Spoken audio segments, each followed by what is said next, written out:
Okay. Okay, tayo po ay tumayo.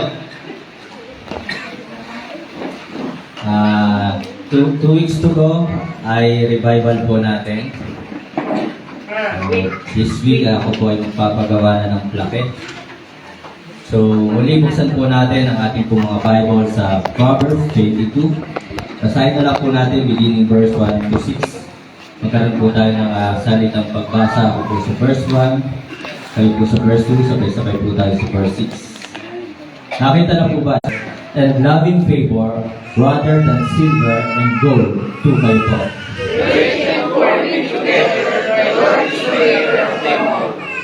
A prudent man foreseeth the evil and hideth himself, but the simple pass on and are punished. Verse 4.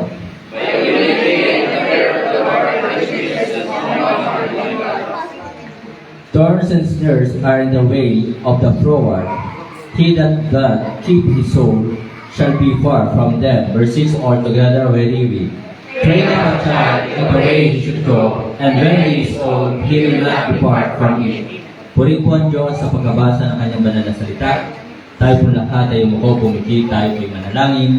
Dakilang Diyos na makapangyarihan sa lahat, aming Ama na nasa langit. Kami po ay nagpapasalamat sa inyong pong kabutihan, katapatan, kadakilaan. Sa kabila ng aming napakaraming pagkukulang, hindi po nagbabago ang inyong pag-ibig sa amin. Nananatili po kayong tapat. Patuloy mo po kami pinagpapala at iniingatan. Nawa po Panginoon, patuloy mo pong baguhin ang aming mga buhay.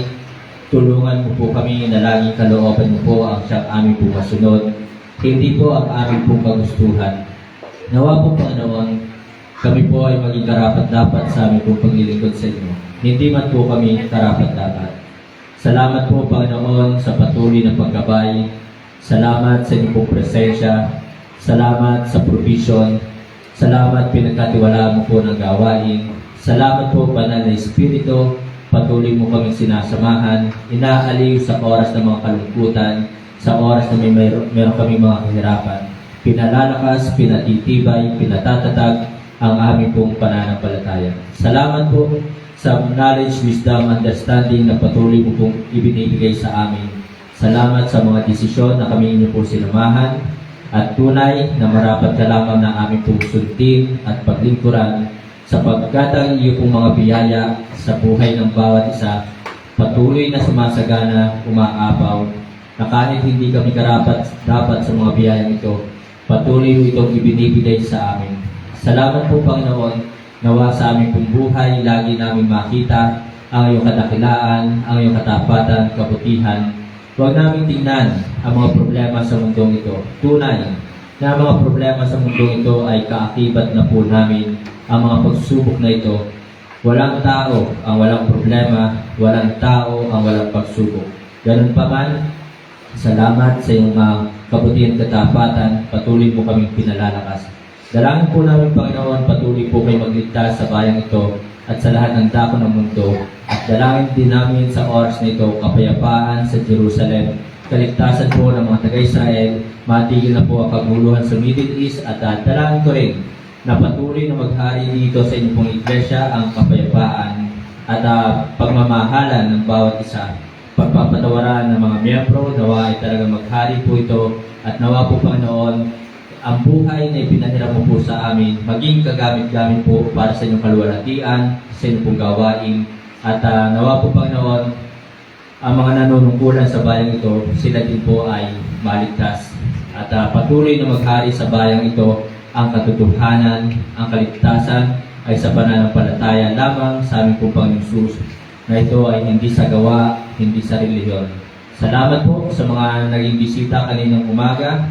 Salamat sa mga mensahe kaninang umaga at pagpalain po ang pangangaral ng inyong pong banal na salita ngayong oras na ito.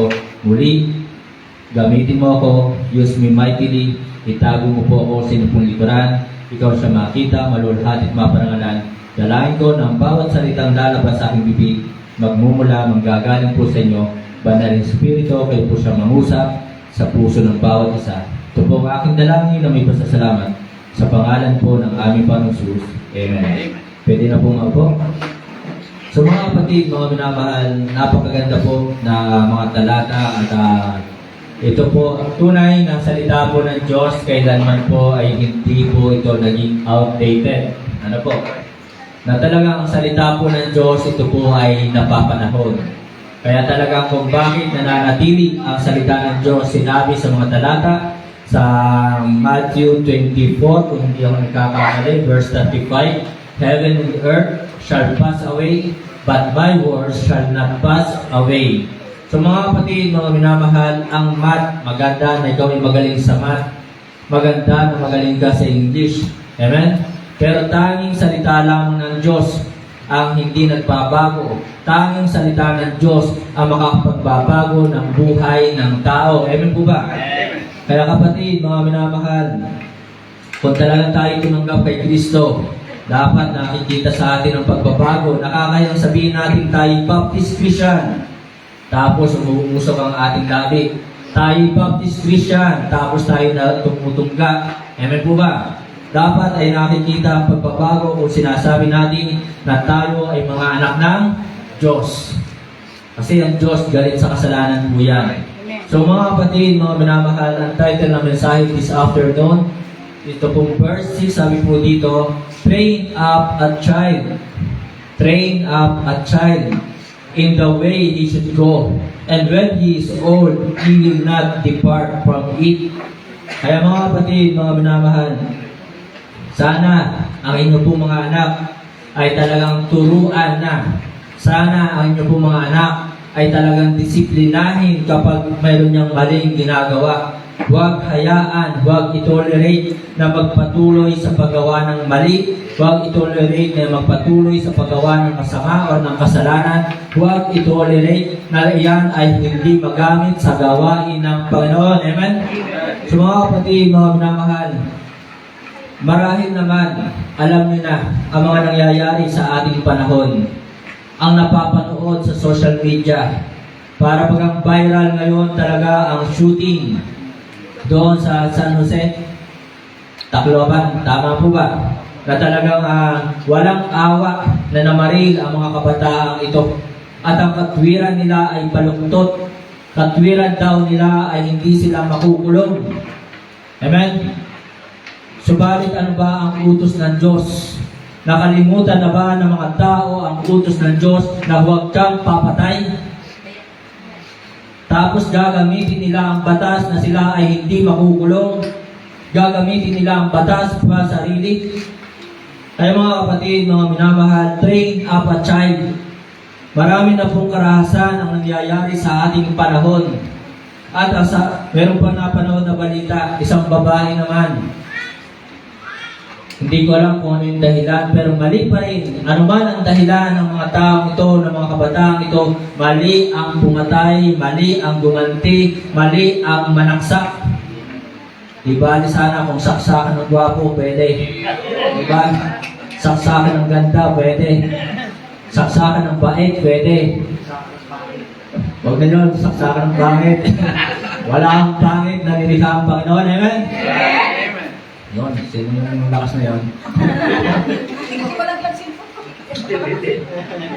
So yun po mga kapatid, mga minamahal, yun po yung current event na nangyayari ngayon. Kaya talagang ang salita ng Diyos, ito po ay hindi po ito outdated, hindi po ito na-obsolete. Ang salita ng Diyos, lagi po itong bago, lagi itong applicable sa ating po henerasyon. Mula ngayon, bukas at magpakailan pa man, applicable kapag pakinabang ang salita ng Diyos. Kaya sana hindi natin binabaliwala ang pag-aaral ng salita ng Diyos. So tingnan na po natin tatlong bagay mga kapatid, mga minamahal. Train up a child from the word train. So mga kapatid, mga minamahal, we believe that the Bible is the Word of God. Tayo'y naniniwala na ang Bible ay salita ng Diyos. Kaya kapag sinabi ditong train up a child, maaaring ito ay sulat ni King Solomon. Pero ito po ay salita ng Diyos na nag-uutos sa atin na talagang sanayin ang ating mga anak. So una mga kapatid, mga minamahal, it is a command. Train up a child. It is a command. Utos ito sa mga magulang na ang inyong mga anak ay talagang sanayin. So yun po, sa mga kapatid, mga minamahal, una, sabi po dito, train up a child in the way he should go. So parents should train the children. So dapat talagang sinasanay na ang mga anak saan, paano, at saan sasanayin. So sanayin na yan ay magkaroon ng takot sa Diyos. Sanayin na yan ay talagang magmahal ng kapwa. Sanayin na yan ay talagang magpatawad sa kapwa. Sanayin na ang inyong mga anak ay magkaroon ng pagtitiis. Sanayin na ang inyong mga anak ay humaba ang pasensya. Train up a child. Yung po ang nais ng Diyos sa atin. Ito po ay kuman sa mga magulang. Huwag nating iaasa sa mga teacher.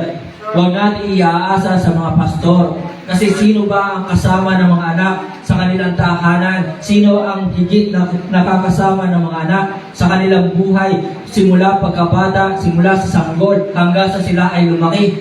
Malaki ang bahagi ng magulang. Amen?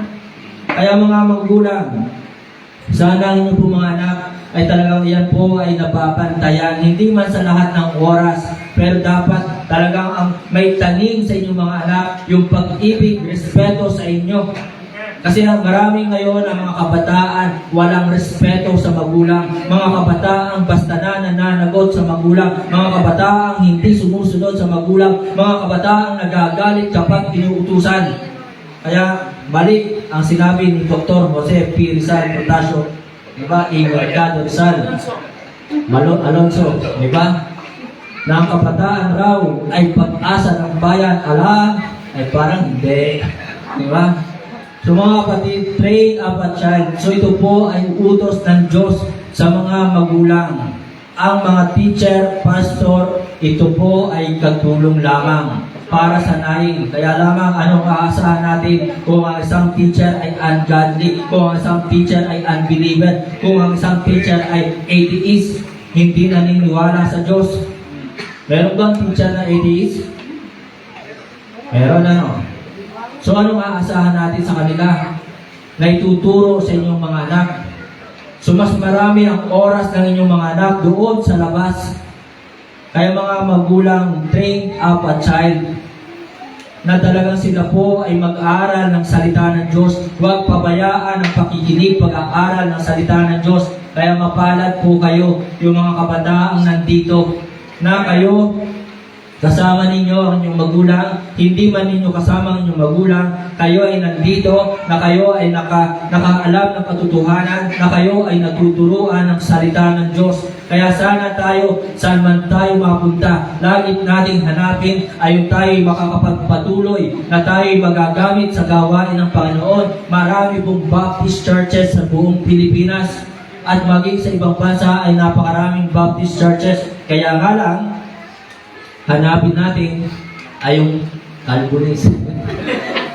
Hindi yung Calvinist. Amen? So, hanapin po natin yung tama ang turo. Amen po ba? Na talagang itinuturo ng kaligtasan ay whosoever. Kaligtasan po ang whosoever. Amen?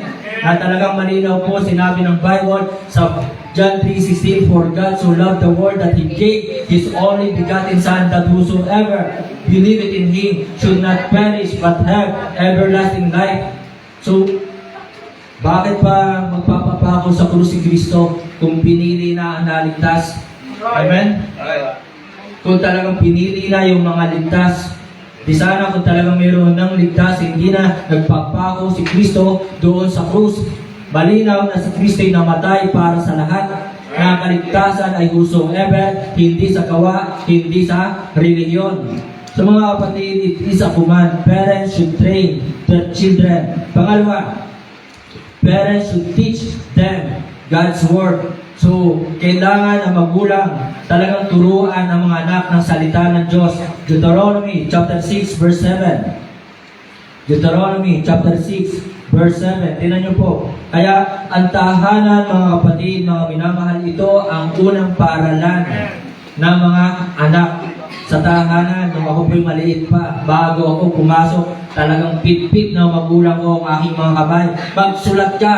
Kapag hindi ka natutong magsulat, talagang papaluin ko mga kamay mo, hindi ka makakapasok. So ayusin mo, sulat mo. Ano yan? Pangit, ayusin mo. So yun po. Deuteronomy chapter 6 verse 7. and thou shalt teach them diligently. Kaya mga magulang, sana magkaroon ng Bible study sa inyong tahanan. Amen? Bago matulog, tingnan niyo po, nakalagay po yan. Mababasa natin yung pamaya-maya. Na sa pagtulog, paggising, ay dapat mayroong devotion. Amen po ba? Nagagawa ba ng mga magulang na bago matulog at pagkagising ay nag-aaral ng salita ng Diyos? Pilitin ng mga anak. Okay, 7. And thou shalt teach them diligently. So dapat masipag ang pagtuturo. Huwag ninyong katamaran, huwag ninyong kapaguran ang pagtuturo ng salita ng Diyos sa inyong mga anak. Ala, ako'y nahahagiladaan. Diba? Ganyan na sinasabi ng iba. So unto thy children, and shalt talk of them when thou sittest in thy house. Kapag uupo, so yan, anong ibig sabihin niyan? Kapag talagang bago matulog, and when thou walkest by the way, and when thou liest down, so ito yung lies down, yung matulog, and then and when thou rises up, so pagkagising, kailangan mayroong pag-aaral ng salita ng Diyos. Kaya ba? Kaya, amen tayo dyan ng amen. Baka naman, pagkagising sa umaga, wala na yung anak. Pagkagising sa umaga, cellphone ang hanap. Diba? So mga magulang sa ating lahat, turuan po sila. Ngayon, sa mga kabataang hindi kasama magulang, kayo magturo sa inyong magulang. Amen? Sa mga kabataan na hindi kasama magulang, turuan nyo ang inyong magulang. Katulad ni Brother Andrew. Oh. Hindi lang natin kasama ngayon. I think patatlong Sunday ngayon. Pero inakay ni Brother Andrew ang kanyang magulang. Amen? So, maaari si Brother Andrew ay bunso. Till. Bunso. Yung kasunod pala. Bunso. Pero naakay niya. Amen po ba? Kaya mga kapatid, mga minamahal, yun po yung sinasabi na talaga kung hindi ninyo kasama yung magulang dito, kayo ang magsama sa kanila. Amen? So yun po mga kapatid, mga minamahal, parents should teach them God's Word diligently. Dapat talagang turuan sila na mayroong kasipagan ang nasalita ng Diyos ang inyong mga anak. Amen? So yun po mga kapatid, train up a child. Train up a child. Ito ang utos ng Diyos sapagkat pag yan ay nasa school na, ano na ang natututunan niya? Kapag yan ay nasa labas na, iba-iba, sari-sari na kanilang nakukuha ng mga maling turo at nakukuha nila ang mga maling aral at kung ano-ano pang mga kalokohan. Tama po ba? Marami bang junk food sa labas? Marami. Maraming toxic sa labas. Sa school, maraming toxic na nakukuha. Yung pagmumura, nagiging expression na yan sa loob ng school para baga minsan hindi na rin sinasaway ng mga teacher. Aywan ko lang, hindi ko nilalahat. Diba? Sinasaway ng mga tao. Pero hindi ko nga po nilalahat. Ay paano kapag minsan teacher na mismo yung nagsasalita ng bad words? Diba? Meron ganun, tama po ba? Tama po. Oh. So, hindi ko naman nilalahat. Pero sana talagang ang mga teacher, kapag narinig ang mga estudyante na nagsalita ng bad words, sawayin. Amen? Kapag narinig ang mga anak na talagang nagsalita ng bad words, sawayin. Kapag ang mga anak ay nag-post sa Facebook ng mga bad words, sawayin. Kapag ang mga anak ay nag-post ng mga kalokohan sa Facebook, sa social media, sawayin. Hindi po masama ang magsaway. Kaya nga sabi ng Bible, open rebuke is better than secret love. Saludo ako sa mga magulang na talagang sinasaway ang mga anak sa paglalaro ng ML. Amen. At ang mga anak ay hindi pinaglalaro ng Roblox, ng Gorebox. Kaya mga kapatid, mga minamahal, kita naman natin ano sabi ng Noah Kahil Ministry, di ba? Talagang nilalabanan yung mga Gorebox na ito, nilalabanan ang mga ML na ito, ang mga Roblox na ito. Bakit? Kasi talagang violence ang itinuturo. Kaya talagang ang mga bata, ang gusto na laruan. Para maiwasan ang karahasan, bigyan ng Barbie. Barbie.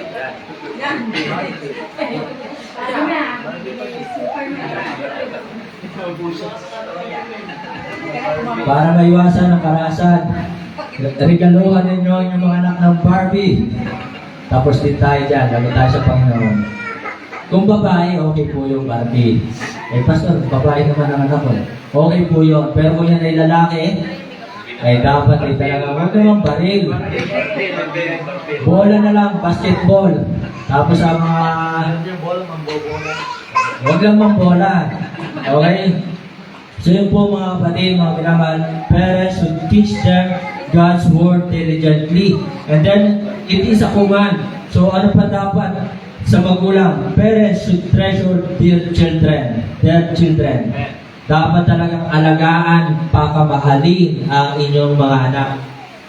Tingnan niyo yung ating bisita kanina. Walang anak pero nag-adapt.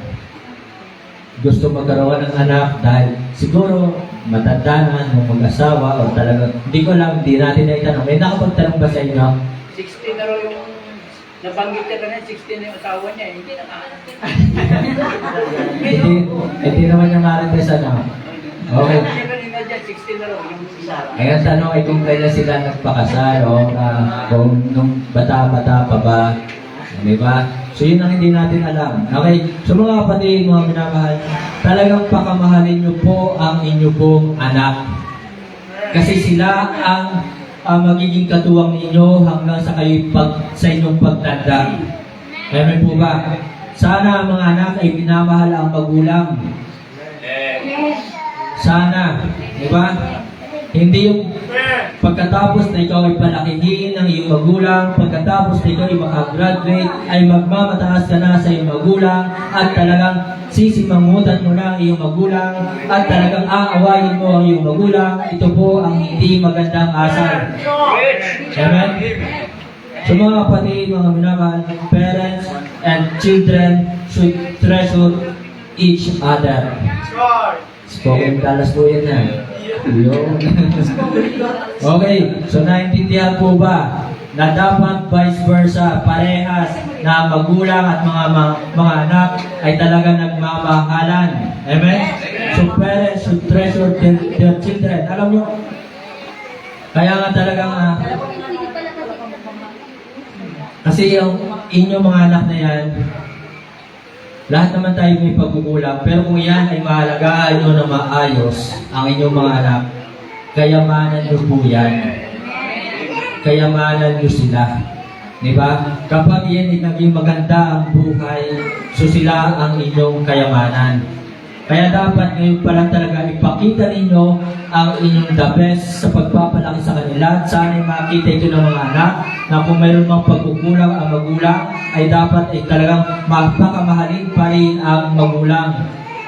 Hindi yung porket mayroong pagkukulang, hindi lamang nabigyan ng baon, hindi lamang nasunod ang mga gustong kulay ng damit, hindi lamang nasunod yung gustong sapatos, ay agad ay talagang pinagtatabugan ang magulang.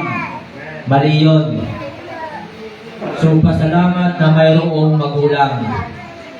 Kaya mga kapatid, mga minamahal, tingnan nyo po. When you train your children, when you teach your children, it means you love your children.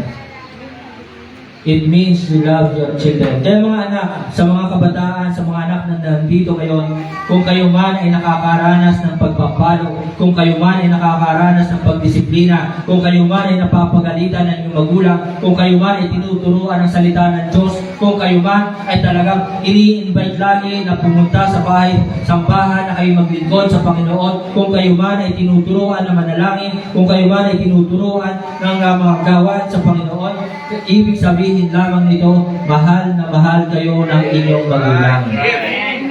Amen. Kaya mo sana mga magulang, talagang i-train at turuan. Kasi ito yung pinakamaganda sa lahat. Maaring mayroon niyang magandang trabaho, maaring yan ay nakapag-aral sa napakagandang eskwelahan, maaring yan ay talagang nakuha ang kanyang gustong kurso, pero ang pinakamaganda sa lahat, sila ay nasa Panginoon. Kaya pasalamat yung mga anak na nandito ngayon. Kayo ay nasa Panginoon. Amen? So pangalawa, not just it is a command, it is a crown. It is a crown. Sasabihin ng isang, tingnan nyo, sabi po ng verse 1, sa Proverbs 22 verse 1, sabi po dito, a good name is rather to be chosen than great riches, and loving favor rather than silver and gold. So kapag ang inyong mga anak ay lumaking mabuting tao, proud kayo, di ba? Masaya kayo, di ba? Ay pag-akaga. Nas naman, pag-akaga. Ay anak ko yan, wow, ang ngiti hanggang tayo nga, di ba? Pagkabiga ng asawa ko. So yun po, kaya mga kapatid, mga minamahal, kapag ang inyong mga anak na yan ay talagang kapuri-puri sa mga tao, ay napakabait naman ang anak mo. Ikaw ba yung tatay nito? Ikaw ba yung nanay nito? Sobrang bait naman ang anak mo, napakamatulungin ng anak mo, sobrang galang ng anak mo, sobrang galing ng anak mo. Diba? Magaan sa pakiramdam ng magulang. Kaya mga kapatid, mga minamahal, train your children. It is your crown. It is your crown. Amen? Kaya mga kapatid, mga minamahal, kapag talagang yan ay lumaking mabuting tao, kagalakan na ito na magulang. Mga anak, kapag kayo napakabuti ninyo sa lahat ng tao, lalo higit ay sa inyong magulang, dapat sa magulang nyo muna, kayo ay mabuti. Dapat sa magulang nyo muna, kayo mapagmahal. Dapat magulang nyo muna ang inyong iniisip. Minsan, may mga anak, iniisip yung kanilang kaklase, iniisip ang kanilang kaibigan, iniisip ang ibang tao, pero ang magulang ay hindi naiisip. Diba?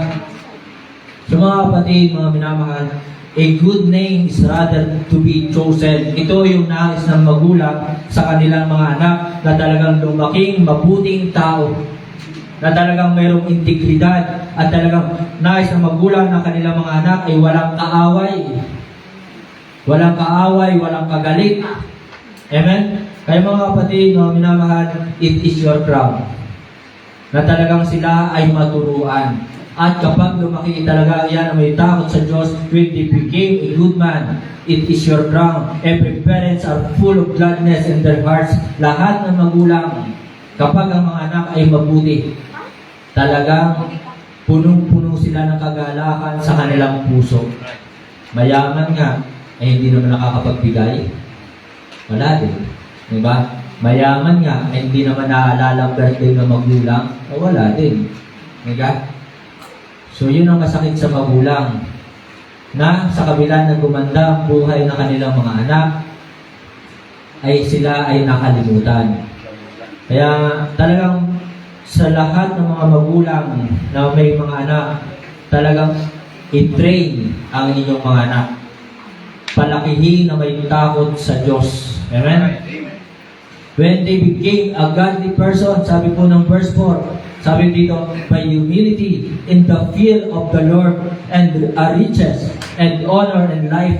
So kayawanan niyo po yan kapag ang inyong mga anak ay lumaking may takot sa Panginoon.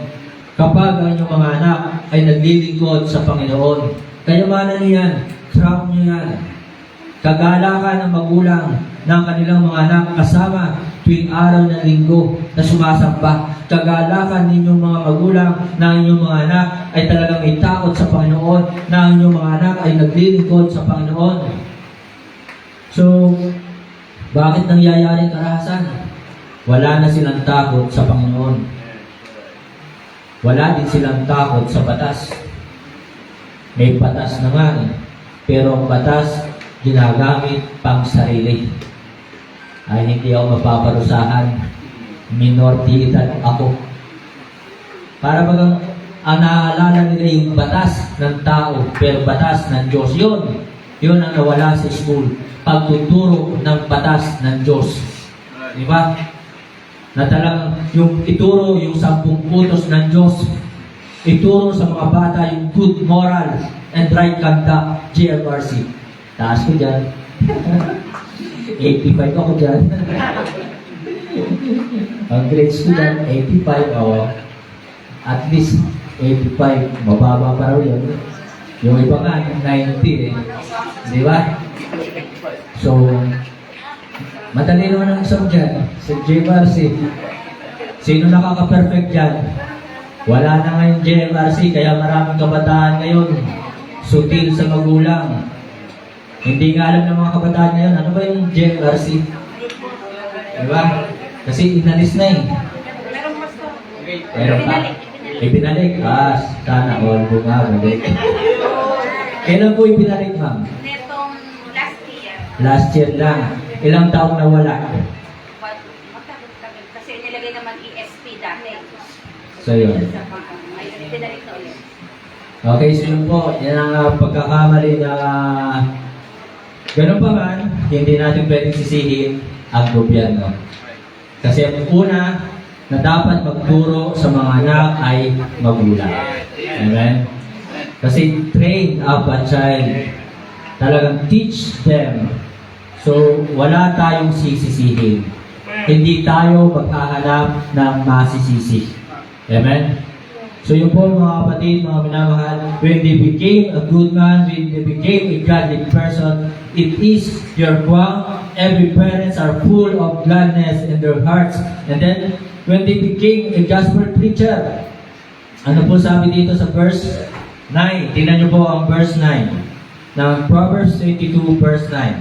He that hath a bountiful eye shall be blessed, for he giveth of his bread to the poor. So mga kapatid, bakit nasabi natin dito na gospel preacher?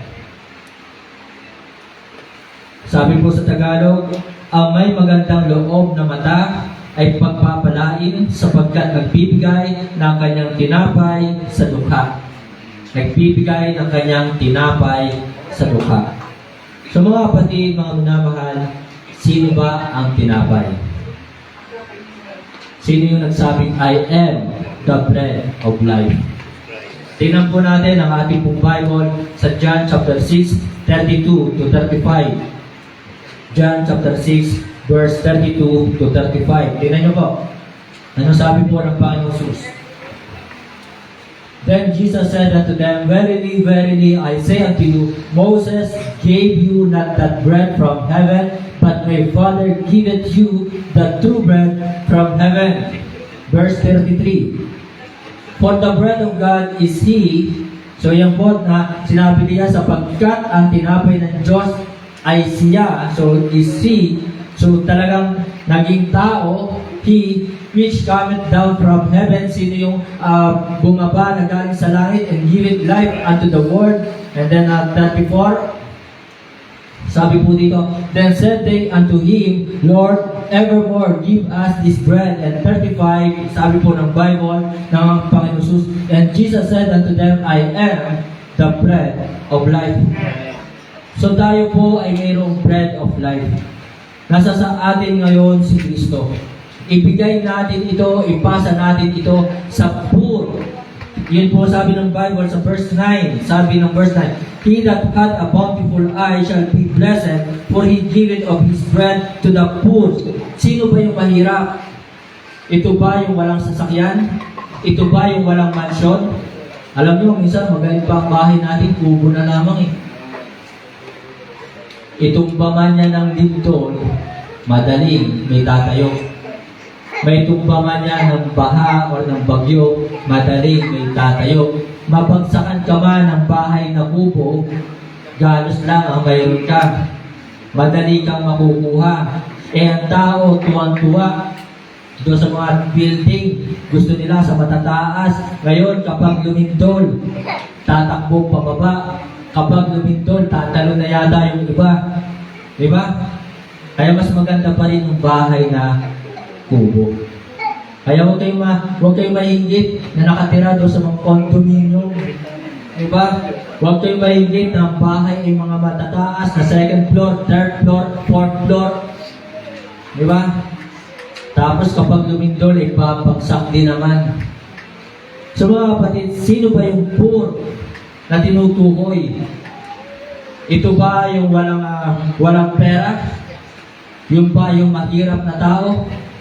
Ito ba yung hindi nakapag-aral? Ito ba yung walang damit na maisuot? Ito ba yung taong walang makain? Ito ba yung mahirap na tao? Mga kapatid, mga minamahal, ang poor na tao sa mundong ito, kahit mayaman yan ay poor kung wala iyang Kristo sa buhay. Ang poor, ang mahirap sa mundong ito ay yung mga taong walang Kristo, walang kinikilalang Diyos. Diba? Walang Kristo, walang pananampalataya sa Panginoong Sus. Yun po ang mahirap na tao sa mundong ito. Kaya mga kapatid, mga minamahal, when your child or when your children became a gospel preacher, it is every parents are full of gladness in their hearts. Kaya salamat, mayroong mga pamilya tinuturuan ng mga anak mag-akay ng kaluluwa. Tinuturuan ng mga anak ipasa ang tinapay, ipasa si Kristo, sapagkat mahirap ang tao na walang Kristo sa kanilang buhay. Amen? Kaya salamat dun sa mga nakakasama every Saturday sa soul winning at talagang tinuturuan na makaranas at talagang makapag-akay ng kaluluwa. Amen? So mga kapatid, mga minamahal, masaya ba kayo kung ang inyong mga anak isang araw ay maging pastor? Yung mga lalaki lang po ka, hindi yung babae. Pastora. Masaya ba kayo? Amen. Dapat masaya, no? Kaya dapat ang mga pastor, kapag naghahanap ng lalaki, dapat ang pangarap ng mga pastor, ang gusto ko sa aking anak ay magpastor din. Kasi yung mga sundalo, kapag naghahanap sila ng lalaki, or minsan kahit nga babae, ang gusto ko sa aking anak, sundalo din. Yung ibang doktor naman, ang gusto ko sa aking anak ay maging doktor din. Pero bakit ang pastor kapag nagkaanak, ang gusto ko sa anak ko ay engineer. Yun. Ang gusto ko sa aking anak ay accountant. Yun. Ang gusto ko sa aking anak ay architect. Yun. Dapat pangarap ng pastor, ay yung kanilang anak na lalaki, maging pastor din.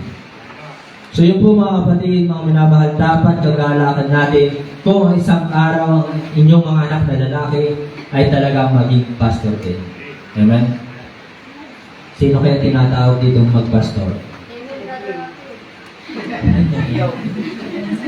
Okay, ang ating po Bible Institute ay malapit na magsimula. July 7, start na po ng ating Bible Institute. Tuesday, 6 to 8 p.m. and then Friday, 6 to 8 p.m. So, para sa mga gusto magpa-enroll, magsabi lang po. So, mag-PM lang. Okay, so yun po mga kapatid, mga minamahal. When they became a good man, when they became a godly person, when they became a gospel preacher, mga kapatid, mga minamahal, every parents, for sure, sigurado po ako, di ka sure. Di ka sure. Okay, for sure, every parents are full of gladness in their hearts. Amen? Masaya ba kayo kapag ang inyong mga anak ay talagang napakabait? Amen. Amen po ba? Talagang sana nga po talagang mabait, hindi yung mabait lang kapag tulog.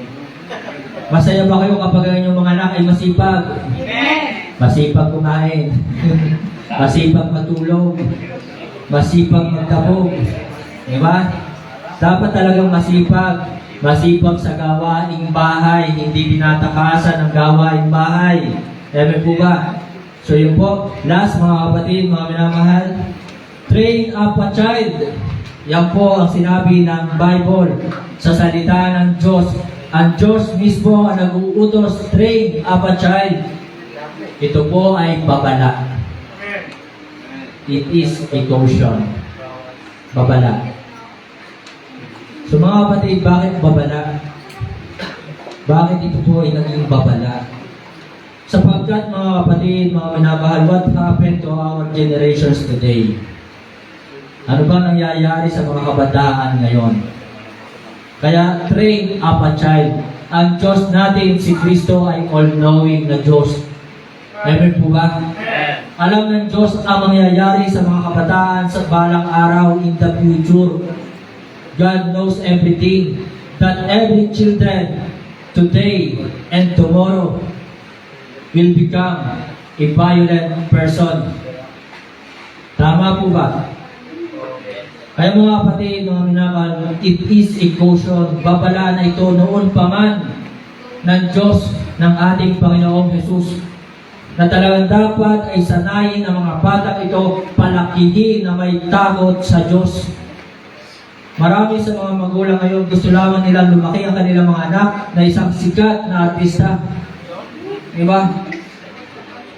Tumigil na ako sa pag-showbiz eh. Tinalikuran ko na yan. Diba?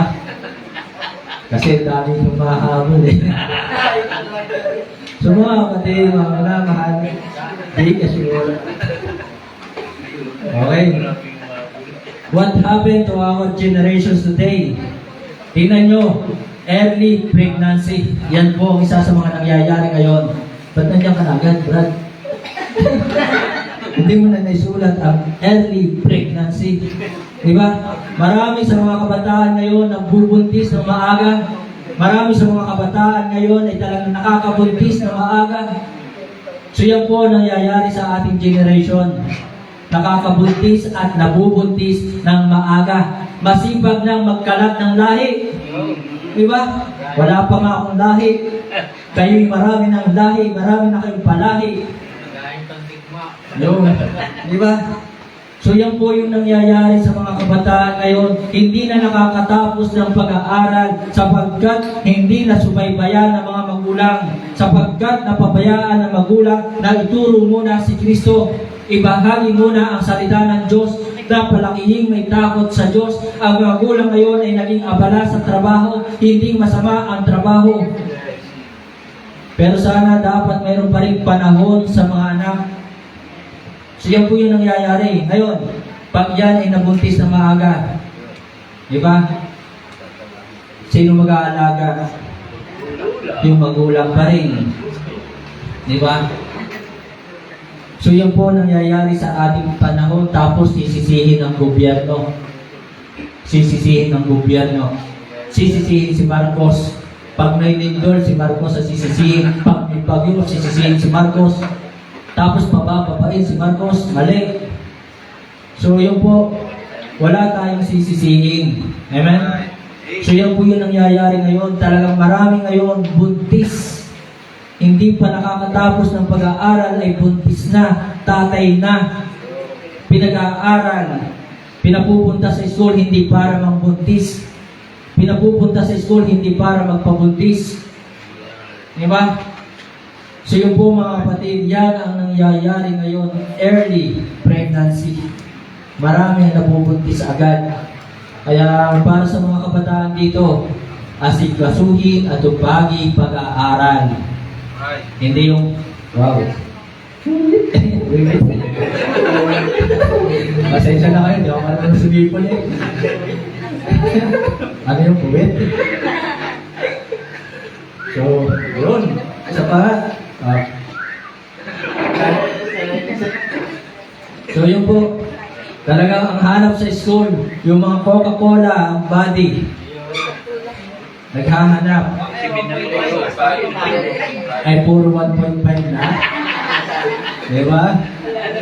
So yun po nangyayari ngayon. Kaya mga kapatid, it is a caution, babala. Kaya sana sa mga may anak at sa magulang na may anak, talagang turuan po ang inyong mga anak. Train up a child. Early pregnancy, corruption are increasing. So sa bahay nagsisimula ang corruption. Sabi nila sa gobyerno daw nagsisimula ang corruption. Mali. Sa bahay nagsisimula ang corruption. Bakit? Kasi nakikita din naman sa magulang. Minsan nakikita sa magulang, hindi na nagbabalik ng pera. Diba? So sa bahay nagsisimula ang corruption. Minsan talagang kapag walang anong tawag doon? Walang padulas o walang talagang bayad, hindi mo mautusan ng mga anak, ito yung 10 piso, sa iyo yan, ito yung pambili ng mantika, 20 pesos. So, bili ka doon ng mantika, may bayad. So, yun po ay corruption. Minsan naman, gagawin, magbibigay ng 50 pesos sa magulang, pabibili lang ng mantika. Magkano ba ngayon sa buwating mantika? 34? 38. Okay, sabihin na natin 30. Ang isang boteng mantika. 20. So, hindi na ibabalik ang 20 pesos na ibili na ng kung ano pa man or naitago na. So, that is what? Corruption. Di ba? So, corruption po yun.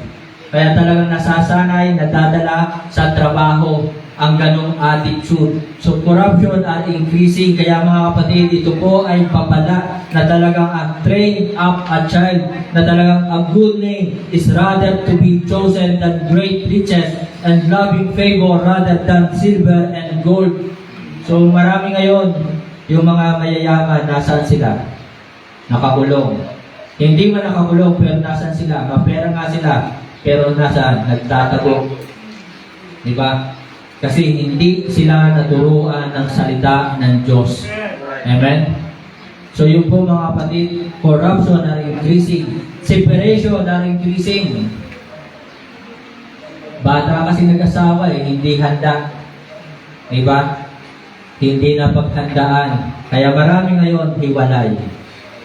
Aray ko. Diba? Aray ko.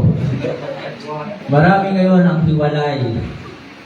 So tayo mga Kristiyano, nakakilala tayo kay Kristo, alam natin ang salita ng Diyos.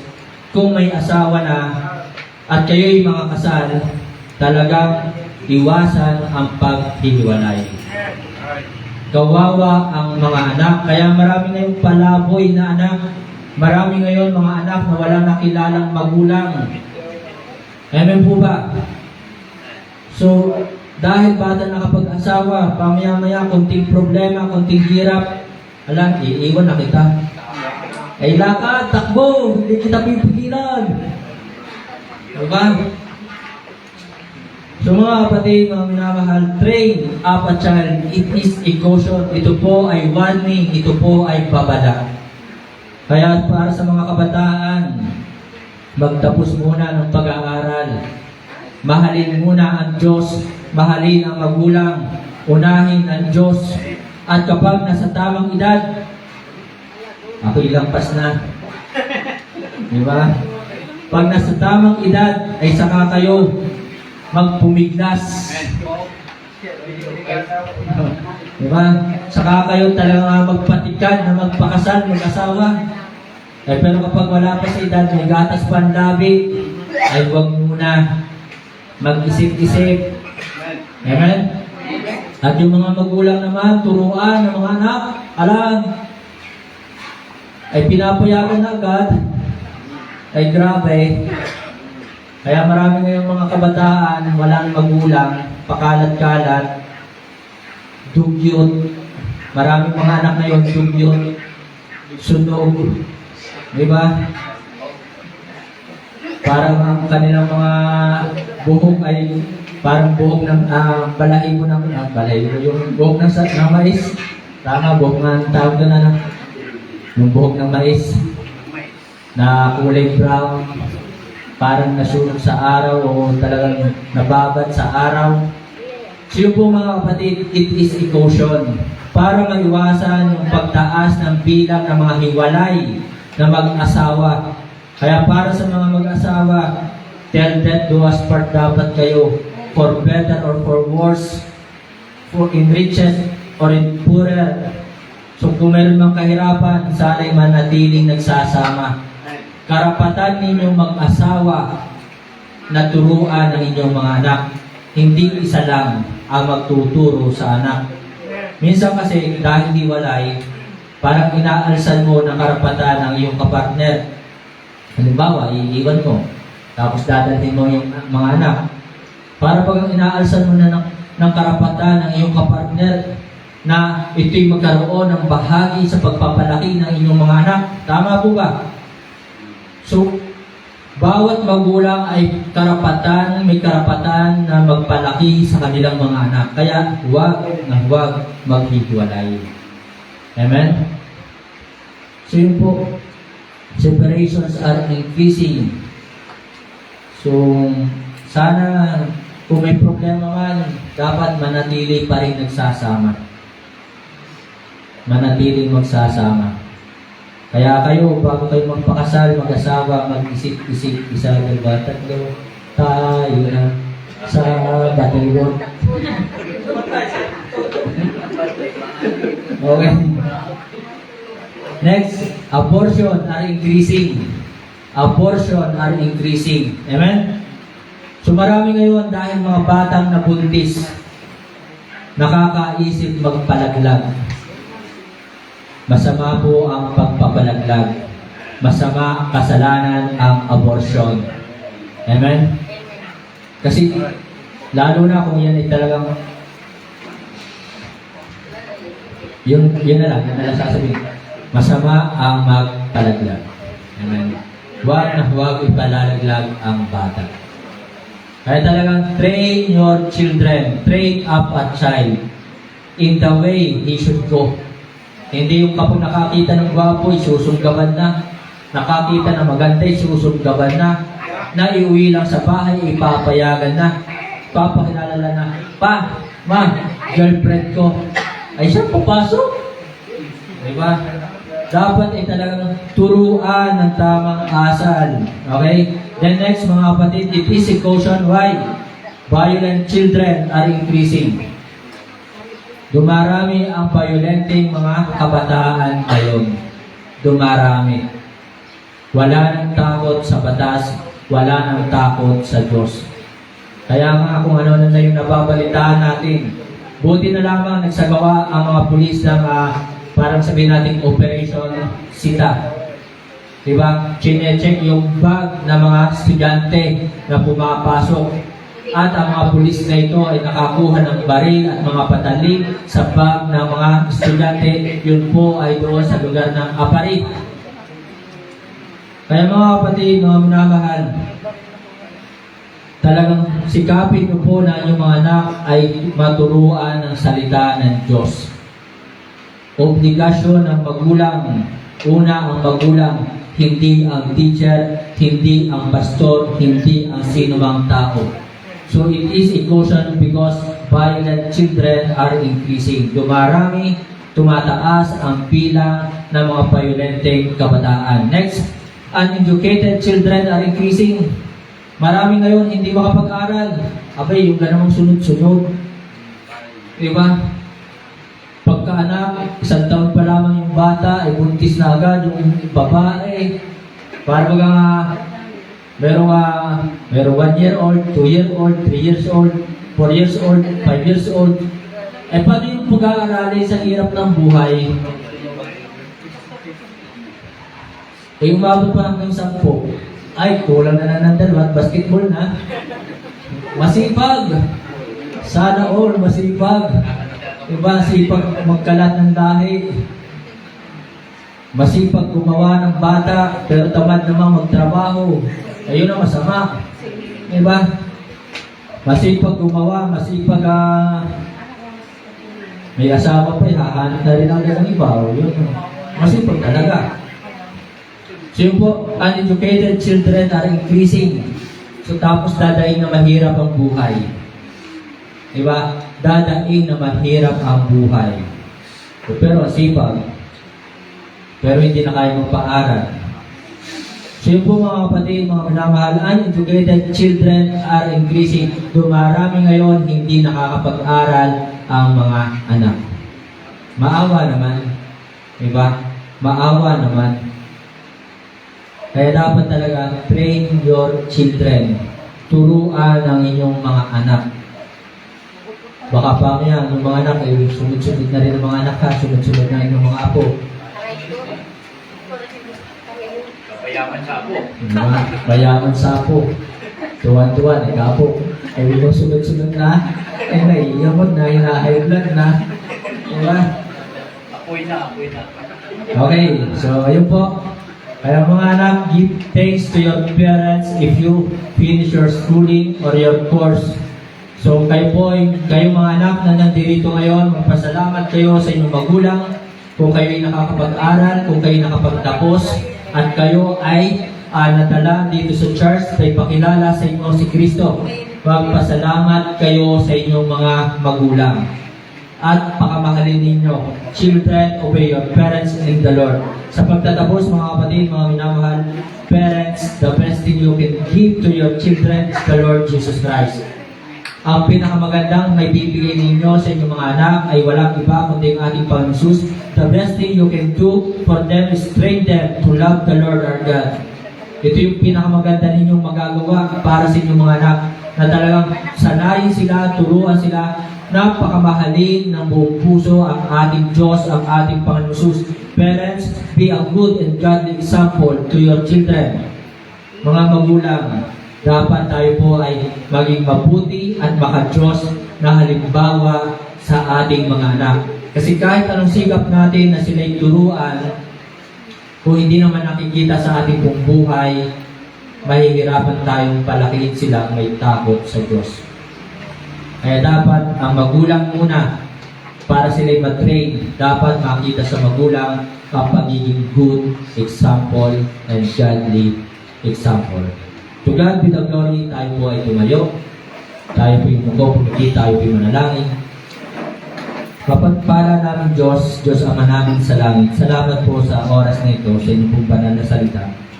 Dalangin ko po na patuloy mo po kaming samahan at dalangin ko po patuloy mo pong ayusin ang aming mga buhay sapagkat tunay na nakakahiya kung kami haharap sa iyo na marumi ang aming pamumuhay na kami ay namumuhay sa kasalanan. Pagpalain mo po, Panginoon, ang buhay ng bawat isa. Salamat sa mga kapatiran, sa kanilang patuloy na pagsuporta, paglilingkod po sa inyo at sa inyo pong gawain. Kayo po ang siyang magpala sa kanilang pong buhay. Tingin mo po ang kanilang mga panalangin na ang kanilang mga mahal sa buhay ay makakasama po dito sa paglilingkod, pagsamba at pagpupuring pagpapasalamat sa iyo. Dalangin ko po, Panginoon, ang kanilang mga mahal sa buhay ay maligtas din po. Salamat po, Panginoon. Pagpalain mo po ang revival at ang anniversary. Pagpalain mo po ang trabaho ng mga kapatiran at ang pag-aaral po ng mga kabataan na dito ngayon. Patuloy mo po igawin sa kanila ang inyong pagbigang protection. Ito po ang aking samot dalangin sa pangalan po ng aming Panginoon Jesus. Amen.